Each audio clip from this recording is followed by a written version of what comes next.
Charles, you are speaking about the medical and evolutionary model of craniosacral biodynamics. What is the difference between these two perspectives?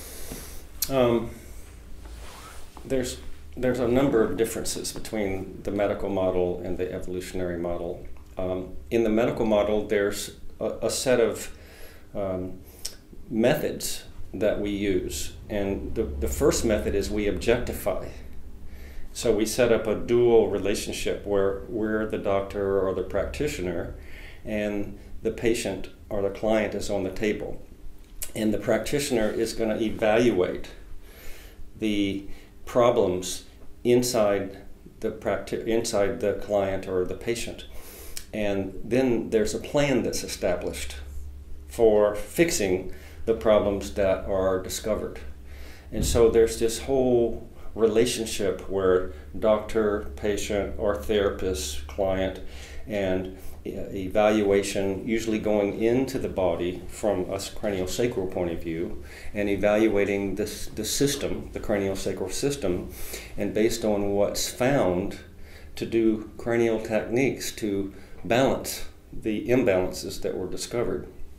And so that process works, but on some level it's not guaranteed that it works.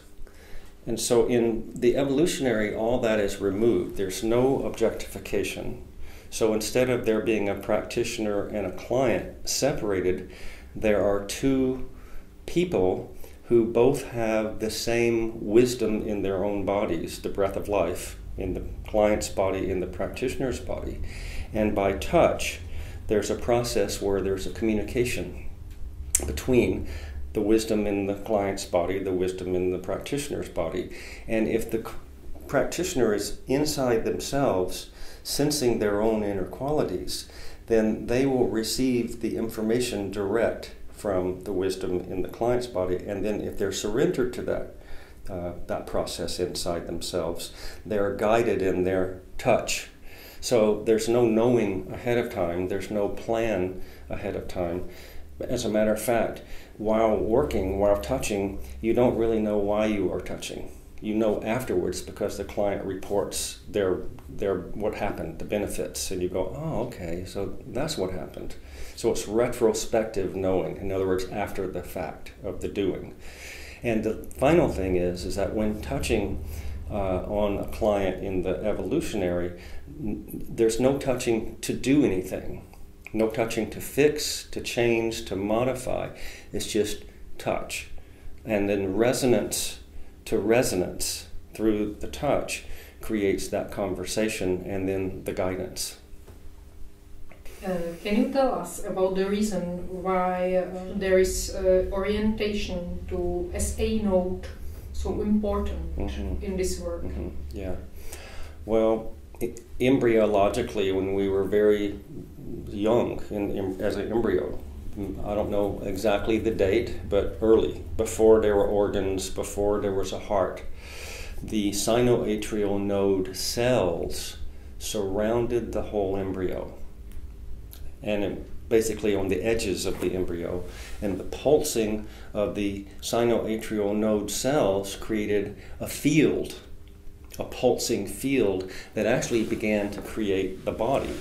So the heart field, which is actually emanated from the sinoatrial node, made the body. That same heart field, when you get older, you're born and you live your life, is managing the body, the heartbeat, the blood flow, the liver, the kidneys, the pH, everything, the immune functions, the hormonal balance, the nervous system, everything is orchestrated by this heart field. And as we get older in our 9, 10 and on age, that same power starts to develop our capacity to think for ourselves, to cognize, to take something and hold it, and then can develop a goal or a plan and then achieve it in life. And once we get a little bit even more older, in our 30s, 40s, that power becomes the evolutionary forces that bring us back to wholeness. And so the power that made the body, maintains the body, heals the body, and evolves our consciousness. And that power comes from the emanation from the sinoatrial node. And so accessing that is you're in the seat inside the field that already knows what's happening. Sutherland called that the tide. And since Sutherland, modern times have developed enough information that tide is actually a harmonic of the field of the sinoatrial node, the pulsing field. Are there any other basic principles of this approach that you would like to mention? Yeah, a few. One, remember there's no objectification, so being careful if we're already trained in medical model, even medical model biodynamics, that we don't objectify the person on the table, that make them a separate person over there that we as practitioners are going to fix based on some sort of a plan due to our touch and our sensing of what's happening with the person on the table, their processes, their system, and then basing our treatment on that. That's something that we don't do in biodynamics. So it's challenging if we're already trained in medical model, which most of us are. So there's a lot of unlearning to do. No objectification, no creating anything for the patient or the person on the table, the client, out of ourselves, but letting the power inside them determine the space, the distance, the containment, and all the boundaries even. And all we're doing is holding a space inside of ourselves and resting in that space and letting the qualities move us instinctually in a way where we don't know why we're being moved, we just are allowing that. And so it's a really, there's a lot of backing up to do from I'm a practitioner, I know what to do, I have skills, I trained in those skills, here are the skills I'm going to apply, they're going to get well because of it, and I'm going to use them. Well, all of that has to be brought back in to a point of, I don't know. I don't know how a cell works. How can I know how a 50 trillion cell human being works? I don't know how this person has lived their whole lives. I don't know what they need right now. I don't know what's the next thing for them in their evolution. I can't possibly know any of that. So if I'm honest with the truth of the situation, I can then access something that was there when that person was born, has been there all along in their lives, and has a sequence that even now, without me touching them, is already trying to happen. And then the client is only supported by our relaxation into the wisdom, and by touching, they relax. And hopefully they receive and allow the process for themselves. And then that can start a session. I know that you teach also people who are not trained in any osteopathy or body work. Yes. So is it possible for everybody to teach or to have something from this approach?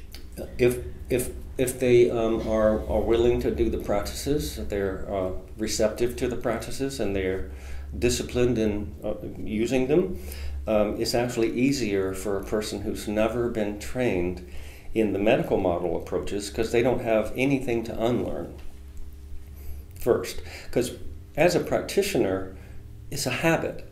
Before we even know it, we're touching the person and we're in their bodies, we're analyzing, we're reading, we're taking care of them, we're handling their process for them, and none of that has to be done with someone who's never touched.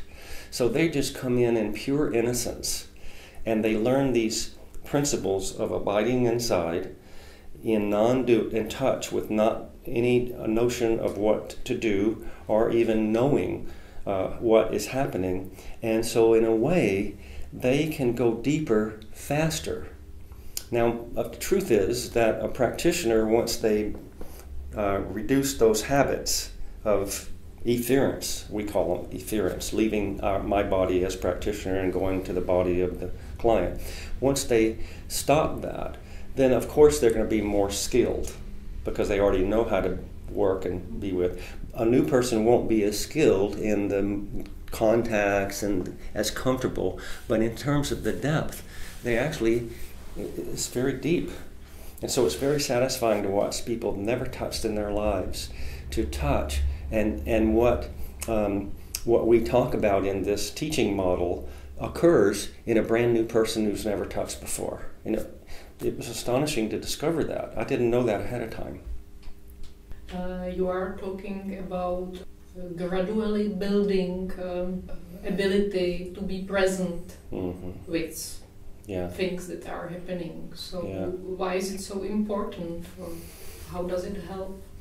That's a good question. It's a very refined question, because what happens in this work, because it's an evolutionary model, is the breath of life illuminates, shines the light on, and brings to consciousness all the parts of us that have blocked the flow of the breath of life in the body. Unconsciously, because we were harmed, wounded, traumatized. And so in our lives we developed a personality, an ego structure that has complexes and that has drives and that has recoils away from the potency of the breath of life. And for better or worse, once we start to open to that power, that unerring potency, parts of ourselves that are hidden start to come up, and the practice is to learn how to be with those parts without running from them, without trying to control them and shut them down, but just be present to them. And so once we do that with one piece of ourselves, and we get some strength to be present, but then because we're stronger, the next part comes up that's even more powerful, and we then have to be with that one. And it goes on like that until we develop this incredible capacity for presence that actually is still preparation. It's like, practice for the real game. Meeting our own parts that have, for our lifetime, been blocking this presence inside ourselves. After we've navigated enough of those, we then begin to come face to face with the power of the breath of life. Because most of our lives we spent suppressing that power, holding it back, holding it down, hiding it from ourselves and especially from other people. And now it's starting to come up. And if we haven't developed the presence, the unwaveringness of the presence, or the muscles of presence, we won't be able to stand it. And we'll leave our bodies, or we'll shut down, or we'll try to control it, or we'll suppress it, just like we had done with all of our emotions and traumas. So the facing yourself, your own parts that have been built from your life biography, gives you the presence, strength of presence, to be with the true power of the breath of life, which is to the ego is extremely overwhelming. So that's what's important about facing yourself and the illuminated quality of the breath of life. Is it possible to tell shortly how can this work could help to clients? Yeah. Because people go, well, why you're doing nothing, and nothing's happening. You're not having a treatment plan. You're not treating anything. How can anything happen to this person? What are you doing? You're wasting your time and their money and all of that. But health is a side effect of evolution. In other words, we can't evolve until we're healthy. All the fragmented parts of ourselves from our traumas that are hidden actually is a portion of why we get ill, why we get sick, or why we have, quote, diseases. And remember that the illuminative quality of the breath of life begins to resolve those hidden unconscious processes that are usually emotional, psychological, that can then turn to physical. That's besides that we might hurt ourselves in a sport event or get injured in a car or something like that. Then the breath of life builds the health of the body so that it can withstand the power when the breath of life finally reveals itself. So a client comes in and they may not necessarily come in for symptom relief, and they may not even mention symptom relief, but many times symptoms that they didn't even consider as part of this disappear. And maybe the practitioner doesn't know about it, the client doesn't mention it, and they still go away. So in a way, health is a part of it, but it's not the focus. But it's inherent to evolution. You can't evolve if you're broken. It's just impossible. If you're broken and barely able to function in life, you can't withstand being with the breath of life. And there's protection. You know, the breath of life is not about breaking people that are already broken and breaking them down more. It's about bringing them back to wholeness and function. So that's what happens in a session. And I learned that not because I knew it ahead of time. I learned it by offering this, and people's symptoms that they never even mentioned would disappear. And I would go, wow. Can you tell us some hints for the daily life? What can be useful? And that's big because as a practitioner, it's one thing to do these practices in the room, the treatment room, and then you go home and you turn all that off and you become, you know, your normal person. This work is much more fruitful meaning it's more successful, when you take these practices into your personal life. So you don't stop the practices when you walk out the session door. You're still orienting on the inside. You're still letting the inner qualities from your inner body space guide you, even with what to eat, how much to do, who to see, who not to see, how long to go to a party, whether to go to a party, how much sleep you get, on and on. So you begin to discover the things that shut down your contact with these inner qualities, and you decide that you're no longer going to do the things that close your body down to the contact. That's one, and that's more daily lifestyle. But really and truly, you need to start a daily practice of the meditation practices that we do before we touch. And if we do that every single day, we don't even have to think about, well, how do I work this out for myself? How do I discover a plan to make me keep this? The guidance does that, because you start to feel yourself losing it, and you don't want to lose it, and you say, oh, wait a minute, no, I'm not going to do that, because I know what will happen, especially from experience. Because you don't know at first, but then you go out and, like, you drink too many Prague beers. And you have a headache, and you wake up in the middle of the night with a headache, and then you got to get up and see 5 people, and you see 5 people with a headache, and you go, okay, I'm going to have fewer beers tonight when I go out, and see where your limits are with relative to the body itself. And of course, it's always practice.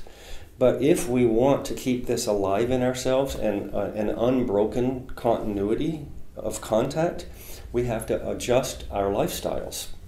We can't just live mindlessly. So there has to be some mindfulness about how we live, but based on what brings more connection as opposed to what breaks the connection, and then choose. I'm going to keep the connection, so here's my lifestyle. It's personal for everybody. And is it useful to really teach it also our clients? Really explain. Thank you. I'm so happy you brought that up, because yes, some clients not necessarily, because they're not really interested and they just want to lay there and get sessions, and maybe they want symptoms to be treated and that. But some people, you notice, you sense that they really want to take this into their personal lives.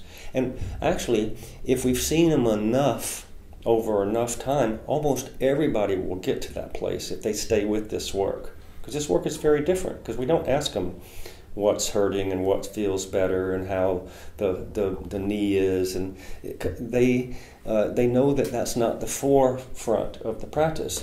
So the people that really understand that, we give them the same practices, and then they can work with those practices on the table and become more and more receptive to these powerful surges of the breath of life, and learn how to be with what also comes up in themselves.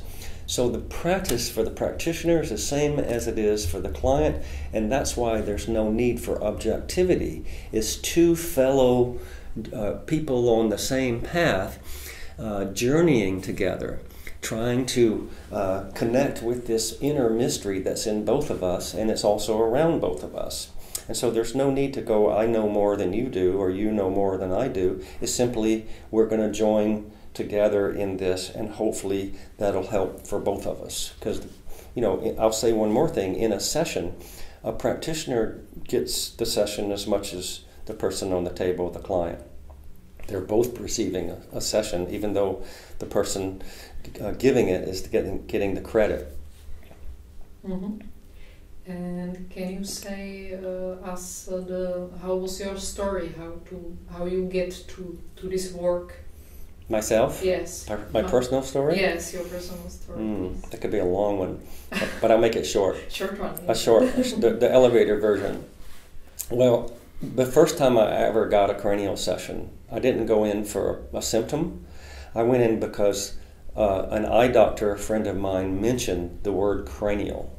And for some reason, I'd never heard of it, and I went crazy. I just went, what? Cranial? And I looked it up, and he gave me some books. And so I went and got a session, one cranial session from this doctor in California in 1973. And my consciousness was expanded for 30 days. And I went even crazier in a good way and said, I have to do this. I want to do this for my life. This is my destiny, to learn this work and to offer it to other people for the evolution of consciousness.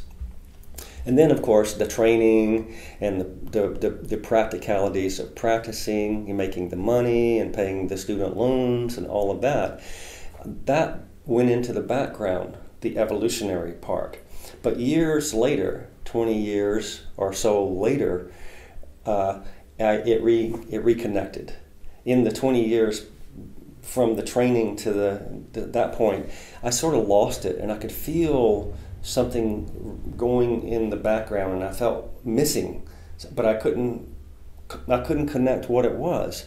And then finally, when I actually moved out of New York and moved back to California, a few years back to California, it all came back, and I went, oh yeah, I forgot about this evolutionary. And then biodynamics came. And probably what happened is biodynamics started just coming, and then I realized, oh yeah, that's why I started this. But I'd forgotten for 20 years. And so then my work, I began to write about my work, this work now, that the book Stillness turned out to be the result of. Yeah. So, and what was the point between biodynamics and evolutionary? So it was just your idea, or no. Yeah, that's a good point. When I was working, I remember being in my office, and biodynamics, the bigger tides, the bigger movements, began to just happen. The large, radiant, expansive presence, or the fluid flow, and and I'd never read anything or seen anything about it. And I go, what? I thought I was, remember I said I was crazy? Well, I really thought I was crazy now, because these things were happening in the room relative to the person and myself, and they were telling me too, and I didn't know what was happening. I was like, what is going on? I was very confused. And I was very fortunate to have osteopaths that were trained in biodynamics that were friends. And so we began to trade sessions and talk about what was happening.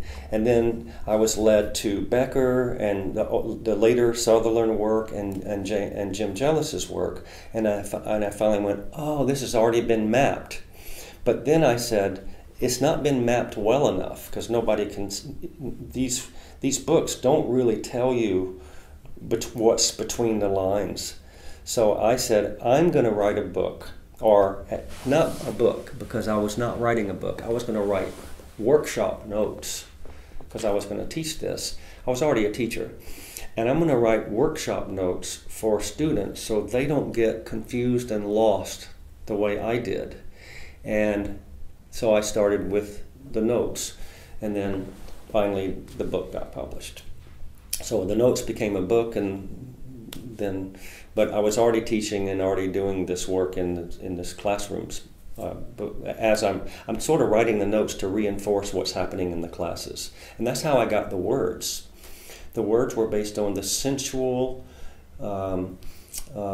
descriptions, because even then I didn't allow people to use the words fluid tide, long tide, dynamic stillness, because I knew that was jargon. I made people speak in sensual terms. I feel flow, I feel shimmering, I feel expanded to the horizon, and on, but based on their direct experience, not on I feel long tide, because that can mean a lot of things. And it may not really be long tide, they just think they're feeling long tide. And that's how it happened. They would say, I feel long tide, and I would go, well, tell me about that. And a lot of times it wasn't really long tide, it was just some light. Light can happen when the attention goes into the third ventricle. And so you go, oh, I'm in long tide. Well, it's not necessarily true.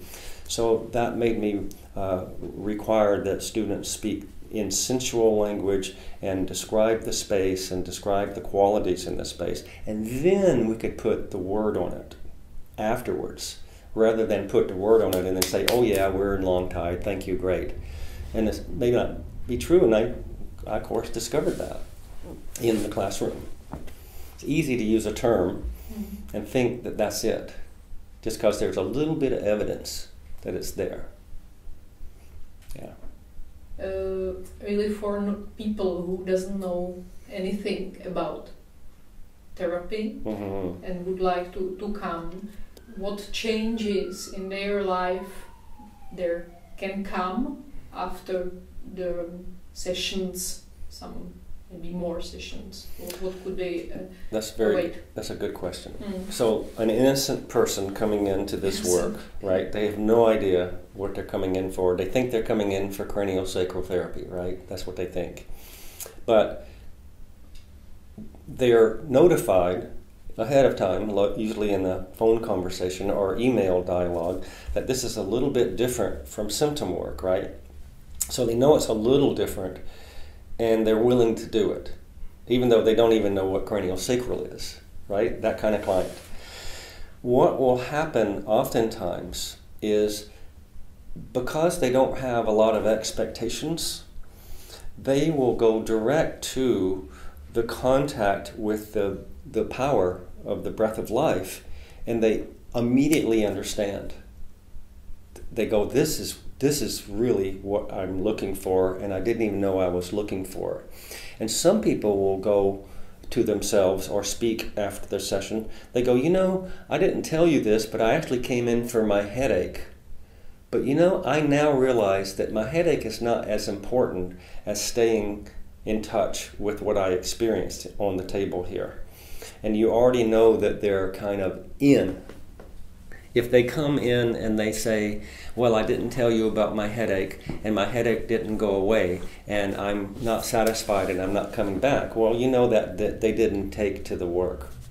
And so one thing to do with people that are innocent and they don't know why they're coming in is you give them a little bit of education about expectations, to drop the expectations, to being receptive, and then trying to allow what's happening to just happen. And it doesn't hurt to teach them a little bit of a small piece of the practice, just the inner orientation, and maybe the inner breathing. And not complicated, very simple. And to sense, and to let emotions come up, let thoughts be there, and allow the processes that occur, the qualities, to be there. And then most people can understand that. Most people. And the truth is, not everybody. Some people, they lay down and they have the session and they don't think anything occurred. Was that the session? Was that it? And you have to say, yes, that was it, but it's a mismatch. So this is not for every single person out in the streets that want to come in and have a session. It's for people that have a little bit of self-knowledge and a lot of curiosity and longing to grow, to improve themselves, to develop themselves. So we're on a little bit of a different end of the spectrum of, forgive the word, customer. Our customers are more on the developmental end. They maybe already do yoga, or they are involved in some good exercise programs, or they're on a spiritual path. They meditate, they eat well. They're already on more that end. And it's a little bit heartbreaking that it's not for everybody, but that's just a fact. Craniosacral is probably not for everybody, even just plain old medical model craniosacral. And this, even yet again, is not even for every single craniosacral person. So we have to understand that this isn't the heal-all for everybody alive. It's only going to really take in a person that has a certain level of development already intact with themselves. Mm-hmm. That's a good question. I have my personal question. If I will start to do this practice and I will work by this model, so my system and my body and my mind will start to function in this approach. Yes. And then if I would like to work with person like by you say medical yes. approach. Yes. So how would that work? Great question. And I did that back, because in the transition you have to. You can't just go, and just because you'll starve to death for starters. Because most people in the work that we were doing before biodynamics are there for medical model because that's what we were offering, right? Your headaches, symptoms, sciatica, digestion, whatever it is, that's how even our website might have those symptom TMJ, right? Mm-hmm. And so we've oriented that way, and so clients orient that way, and that's how we've been operating. And now we're 180 degrees in almost reverse, and we're offering something that has nothing to do with any of that. It does, but it's not the focus, right? I mean, of course those things are probably going to go away, but we don't say that. And so you will only work with people in the biodynamic evolutionary model with people that you think are ready. And so you ask them, would you like to try, some people you say, would you like to try 15 minutes of this new work as part of the session? That's one. Another way is you ask, would you like to, when you come back, to try this new way? And then you tell me how it felt for you. And then if you want to receive another one or not, or you want to go back to the previous way. So that's how we shift to the client. But I have to warn you, after enough of the doing in this way, over time it becomes gradually and increasingly more difficult to go back. And eventually you won't be able to. But by then, the people that want this model of work, the evolutionary, will have filled in the spaces traded almost. The medical model people will either stay and continue, and new people will start to hear, because they're going to talk, oh wow, this work, and it's been so beneficial, and it's more than just my health. I'm really feeling that some of my behavioral patterns are changing, and I'm becoming my true self again, those things. And they hear, and people come in for that. So over time, it actually can become more of a non-medical evolutionary approach, and with less and less and less of medical model treatment symptoms. And at some point it becomes almost like you can't even go back. But you do that gradually. I mean, even teaching, I used to teach both. So I taught medical model, and then functional cranial, and then I'd go to some other place and teach my biodynamics. Complete opposite approaches. And it became too painful. It was like I'd put on this suit that was too small and tighten it and make it even smaller to go teach the medical model. And then I'd take off the suit and get back into the freedom with the non-medical, the evolutionary model, and eventually I couldn't go into the suit and tighten it on myself. I had to stop. I just couldn't. It was actually painful. And it was fortunate because that transition, even in the teaching, was gradual enough to where I had plenty of classes and work that didn't affect my income. And that's an important thing as a practitioner if you're making your full living off of this. You don't just go chop and then you starve for 6 months. It's no point in that. So you have to make it a gradual path. And the wisdom inside you will navigate that process. And the clients that come in. Eventually clients won't want to do the medical, they'll want to do the biodynamics if it takes in them. Thank you. And I'll say one more thing. What do you do now? You've got your biodynamic practice, the gradual path is completed, and now you're mostly biodynamic, if not full, and people call for their headaches, or their chronic fatigue, or their Epstein-Barr, or their Lyme's disease, or their TMJ. And you tell them, well, I don't really address those symptoms directly, but here's what I do, and you give them your description of this work, and they're still not interested. I then give them names of people that I know are really good at medical model, and they go there. So you're not throwing people out, you're referring them like you would do if you had somebody that was psychotic and they come in and they say, hey, I'm psychotic, and they're not going to say that, but you're not a psychotherapist, so you're going to send them to a psychotherapist, right? So I now have names. Be honest, I use biodynamic osteopaths because they're a medical model and they're very skilled at doing medical model biodynamics. So I have 2-3 osteopaths that I refer to, and that's what I do.